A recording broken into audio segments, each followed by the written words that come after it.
Alright guys, welcome back, and today I'm reacting to Ahsoka Episode 3.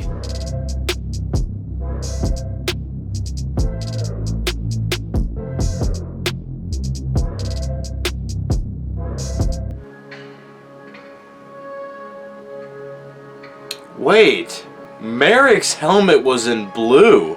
Is he a good guy then? Huh, that's interesting. Nice!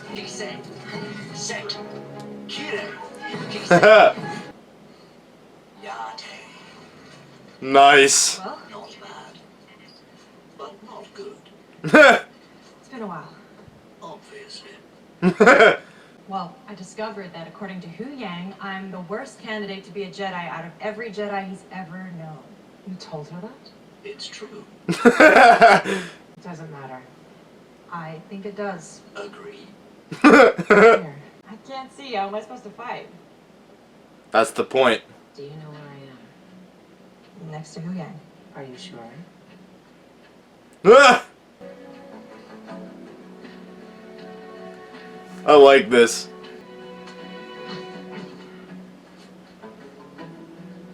Some good old-fashioned Jedi training. Ah!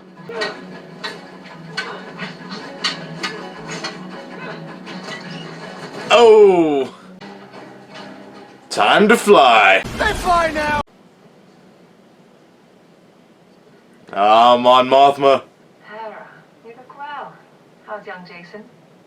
Fine. In Jason! fact, he's on board. Somewhere. Where is he? We have former Imperials working throughout every level of the New Republic government, and they have all taken an oath of loyalty. Long live the Empire. Like that means anything. Yes, but I believe their activity speaks to a larger operation. It always does. Involving Thrawn. Oh, yeah.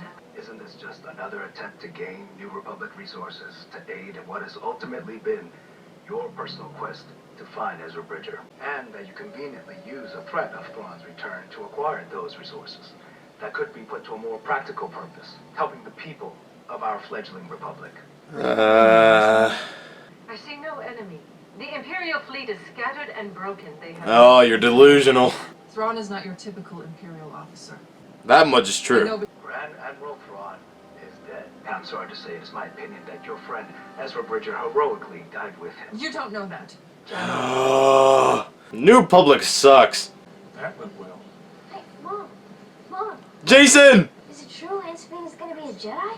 Now, where did you hear that? Father told me. I want to be a Jedi. Yeah, I know you do, Jason. Yes! Force resides in all living things. Even you.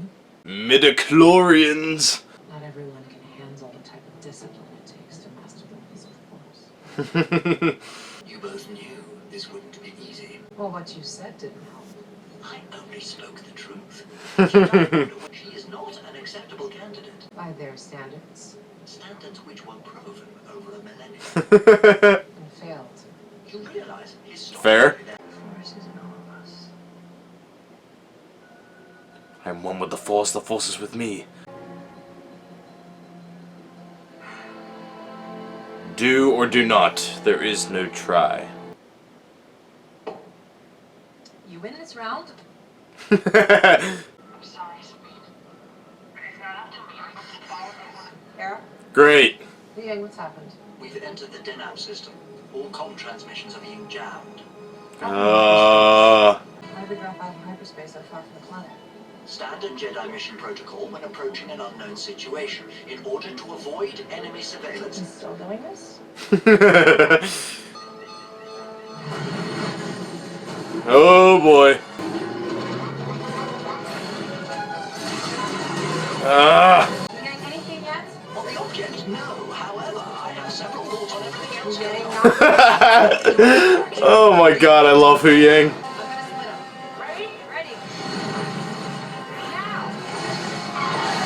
Oh. Nice. Port down! No. Yeah, let's go. Rock, for a moment, my weapon away from my signal. Oh, we got a first voice line. Nice. Try spitting, that's a good trick. Steady, steady. He's intolerable. I love that. That looks so cool. Scan complete. Oh! I guess that's it. Ahsoka, Sabine, Hu Yang, they're all dead. No, Hu Yang! We prioritize Sabine. We can't help Hu Yang if we're both dead. Get on it. Don't kill Hu Yang, please. Morgan, congratulations. You almost got me. Nah. No hyperdrive, no cannons. We have incoming. Work fast. I'm going. This is bad. Out there. Out where? Just keep working. I'll distract you. LB, know what you're doing. What the? Oh, yes!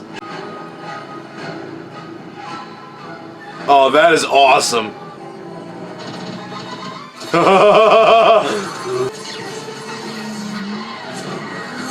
Oh! Did you fix the ship yet? Nice!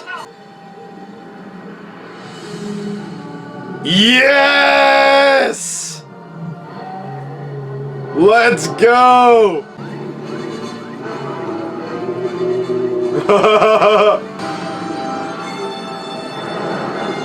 Man!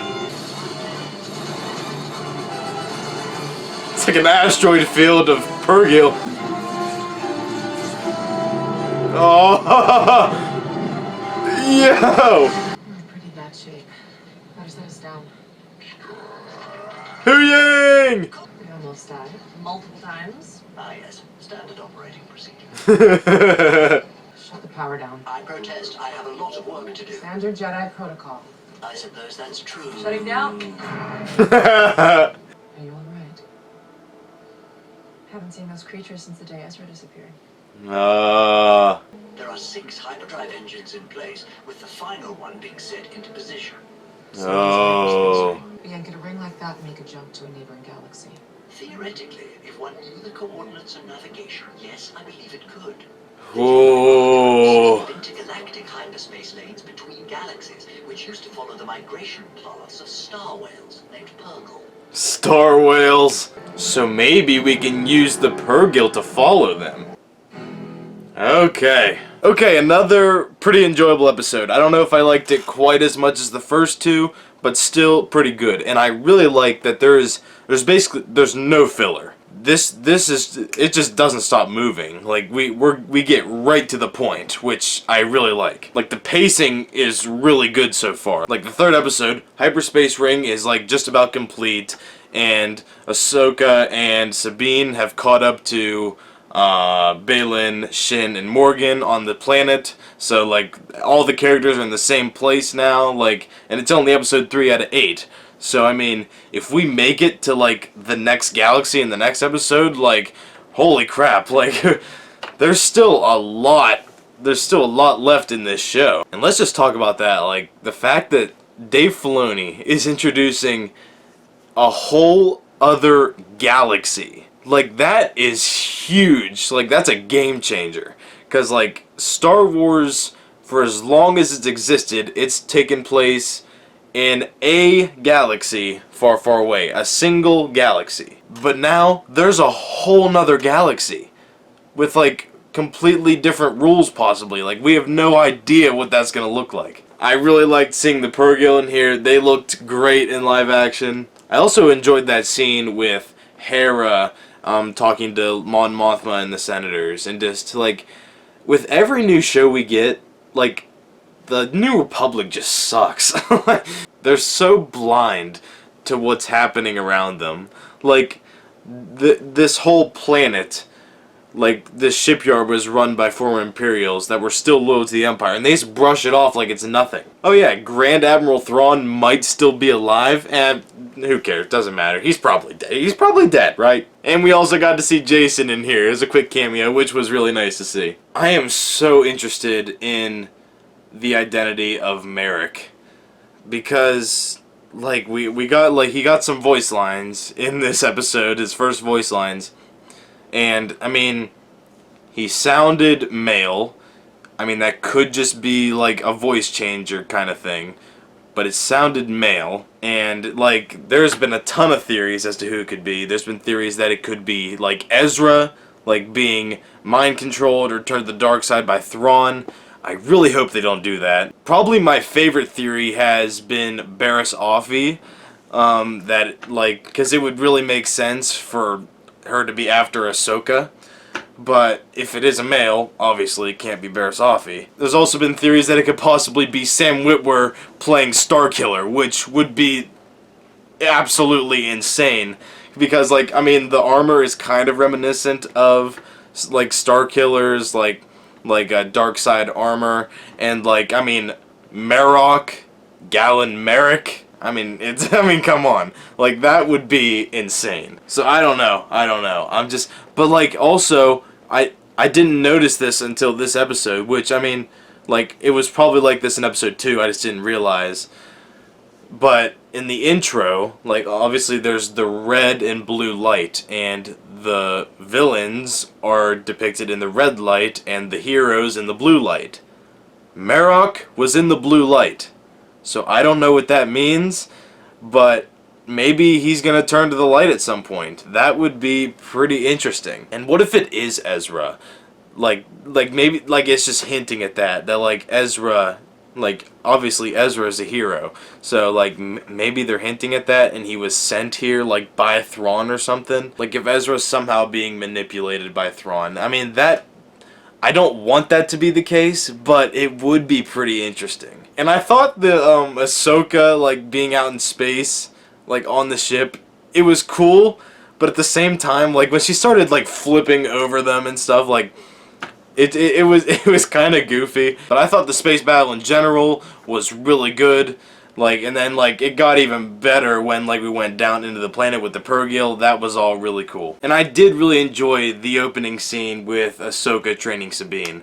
Like, it's very reminiscent of, like, A New Hope with Luke and Obi-Wan, and, like, Luke with the helmet and the droid, where, like, it shows that, like, Sabine is struggling. And it even, like, Ahsoka mentioned it, where it's like, everyone has the Force in them, the midichlorians or whatever. It's just like it's easier for some than others, you know what I mean? But depending on your M count, like, some are more gifted than others when it comes to the Force, and some need to work harder to achieve the Force. So, I still don't know how I exactly feel about Sabine being Force sensitive, but I do understand, like, why it makes sense for it to, and, like, I know it could happen. Like, technically, anyone in the Star Wars universe could use the Force. So I am interested to see, like, the route they will go with, like, if Sabine will achieve it, and, like, if she does, that could make for a cool moment.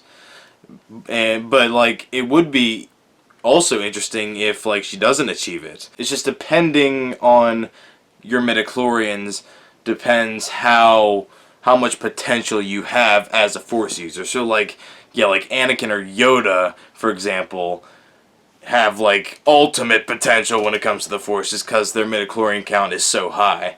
But then someone like Sabine, who might have a lower count, it's more of a struggle for them, which is interesting. And, I mean, this is something that's been, like, introduced, like, since, like, George Lucas introduced midichlorians, like, back in The Phantom Menace. Like, they just dropped midichlorians. And, like, they were talking about it in The Mandalorian with Grogu having a high midichlorian count, and, like, they're cloning Palpatine or Snoke or whatever. But that is an interesting fact about Star Wars, is that, like, the Force is everywhere, and, like, everyone has the Force. It's just some, like, work harder to achieve it, or just more gifted than others when it comes to it.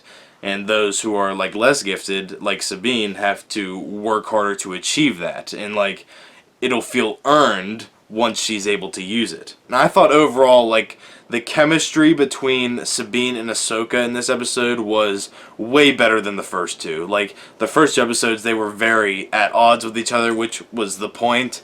But, like, they truly felt like master and apprentice in this episode, which is good. So this is probably my least favorite episode so far, but I still really enjoyed it, and I'm really loving this series so far, and I think it's headed in a really great direction. It's all really solid so far, and we're only in episode 3 of 8, so we still have a lot to go, and I'm so excited to see where this goes, because, I mean, to be honest, I really have no idea where they're going with this, and like what to expect. So that's gonna do it for my reaction to Ahsoka episode 3, Time to Fly. Hope you guys enjoyed, and I'll see you guys next time. Bye.